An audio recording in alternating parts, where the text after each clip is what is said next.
రాజమహేంద్రి మహిళా junior degree PG కళాశాలలు NSS unit ఆధ్వర్యంలో జాతిపిత మహాత్మా గాంధీ జయంతి వేడుకలు స్థానిక సీతమ్మపేట మూలగొయ్య సెంటర్లో ఉన్న గాంధీ విగ్రహం వద్ద ఘనంగా నిర్వహించారు. ఈ కార్యక్రమానికి ముఖ్య అతిథిగా రాజమహేంద్రి విద్యాసంస్థల చైర్మన్ డాక్టర్ టీకే విశ్వేశ్వరరెడ్డి చేతుల మీదుగా రగ్గులు పంపిణీ చేశారు. ముందుగా మూలగొయ్య సెంటర్లో గాంధీ విగ్రహానికి టీకే విశ్వేశ్వరరెడ్డి కళాశాల ప్రిన్సిపల్ తేతలి సత్య సౌందర్య పూలమాలలు వేసి ఘనంగా నివాళులర్పించారు. టీకే మాట్లాడుతూ గాంధీ 155వ జయంతిని జరుపుకుంటున్నామని, ఆయనకు నిజమైన నివాళులు అర్పించడం అంటే భారతదేశం సమైక్యంగా అన్ని మతాలకు కులాలకు వేదికగా నిలబడమన్నారు. ఈ మూలగొయ్య సెంటర్ని మహాత్మా గాంధీ సెంటర్గా మార్చాలనే ఉద్దేశంతో ఇక్కడ బడుగు బలహీన ప్రజలు కొరగా మహాత్మా గాంధీ విగ్రహాన్ని ఇక్కడ స్థాపించామని, ఈ చుట్టుపక్కల ఉన్న బృహన్నలు, శెట్టి బలిజలు, పందిరి మహాదేవుడు పేటలోని పేద ప్రజలకు ప్రభుత్వంతో పోరాడే ఇళ్లు కట్టించామన్నారు. తేతలి సత్య సౌందర్య మాట్లాడుతూ జాతిపిత మహాత్మా గాంధీ అహింసావాది అని, అహింసా మార్గంలోనే ప్రజలందరూ నడవాలని, సత్యమే మాట్లాడుతూ ప్రజలందరూ ఉండాలని, విదేశీ ఉత్పత్తులను కాకుండా స్వదేశీ ఉత్పత్తులే వాడాలన్నారు. కళాశాల ఎన్ఎస్ఎస్ పిఓ డి వీర వెంకట్రావు, ఎంకేఎస్ ప్రసాద్ వాలంటీర్లు పాల్గొన్నారు.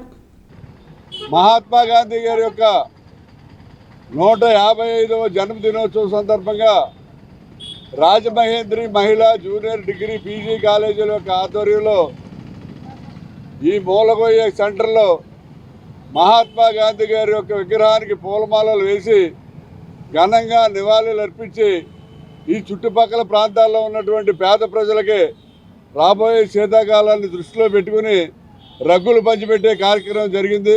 మహాత్మా గాంధీ సెంటర్గా మారుద్దామంటే మూలగొయ్య ఏంటి, ఇది బాగోలేదంటే అప్పట్లో 25 సంవత్సరాల క్రితం గాంధీ గారి విగ్రహాన్ని తయారు చేయించి ఈ మూలగొయ్య సెంటర్లో మరి మహాత్మా గాంధీ విగ్రహాన్ని పెట్టించి దీన్ని మహాత్మా గాంధీ సెంటర్గా మార్చాం. కానీ అలవాటు పడిపోయినటువంటి ప్రజలు మూలగొయ్య అంటేనే కంటిన్యూ అయిపోయారు. చాలామంది ఆవేళ నా మీద తిరుగుబాటు చేశారు. ఏంటంటే బృహన్నలు తీసుకొచ్చి సిటీ మధ్యలో పెడతాడు విశ్వేశ్వరరెడ్డి, అది కరెక్ట్ కాదని చెప్పి గంగాధర్ రెడ్డి వాళ్ళ నా మీద గొడవ చేసినప్పటికీ కూడా వాళ్ళు కూడా మనుషులే, వాళ్ళకి కూడా కాలనీ ఉండాలని చెప్పి కాలనీ ఏర్పాటు చేయడం జరిగింది. ఈవేళ మరి ఈ ఏరియా అంతా కూడా ఎంతో డెవలప్ అయింది, ఇంకా డెవలప్ అవ్వాల్సిన అవసరం కూడా ఎంతైనా ఉంది. మరి ఇక్కడ ఈ కార్యక్రమం ప్రతి సంవత్సరం కూడా ఈ మహాత్మా గాంధీ గారి యొక్క జయంతి రోజున అక్టోబర్ 2 ఇక్కడ ఘనంగా జరిపిస్తున్నాం. మరి ఈ కార్యక్రమాల్లో పాల్గొన్నటువంటి ఎన్ఎస్ఎస్ యూనిట్ విద్యార్థులు అలాగే వచ్చినటువంటి అందరికీ కూడా హృదయపూర్వకమైన ధన్యవాదాలు తెలియజేస్తూ, హింసలు ఏవైతే ఉన్నాయో అహింస, ఎవరిని హింసించకూడదు, ఏ ప్రాణిని కూడా మనం హింస పెట్టకూడదు అనేది ఆయన చాలా బాగా ఫాలో అయ్యారు. అలాగే సత్యాగ్రహం, ఎప్పుడు సత్యమే చెప్పాలి, సత్యం అహింసతోనే మనం ఏదైనా ఎంతటి వారినైనా సాధించవచ్చు అనేది మనం ఆయన జీవితం నుంచి చాలా బాగా గ్రహించగలం. సో అలాగే మహాత్మా గాంధీ చూసుకున్నట్లయితే ఖాదీ వస్త్రాలను చాలా బాగా ప్రమోట్ చేశారు. ఆయన ఖాదీ ఉద్యమం అనేది ఎందుకు చేపట్టారంటే మన స్వదేశీ ఉత్పత్తులు ఏవైతే ఉన్నాయో విదేశ ఉత్పత్తుల్ని వాడొద్దు, స్వదేశీ ఉత్పత్తులనే వాడండి అని చెప్పి ప్రమోట్ చేయడానికి భాగంగా, అలాగే మన లోకల్లో ఉన్న ఎంప్లాయ్మెంట్ కూడా ఎన్హాన్స్ చేయడానికి ఆయన ఖాదీ మూమెంట్ అనేది తీసుకురావడం జరిగింది.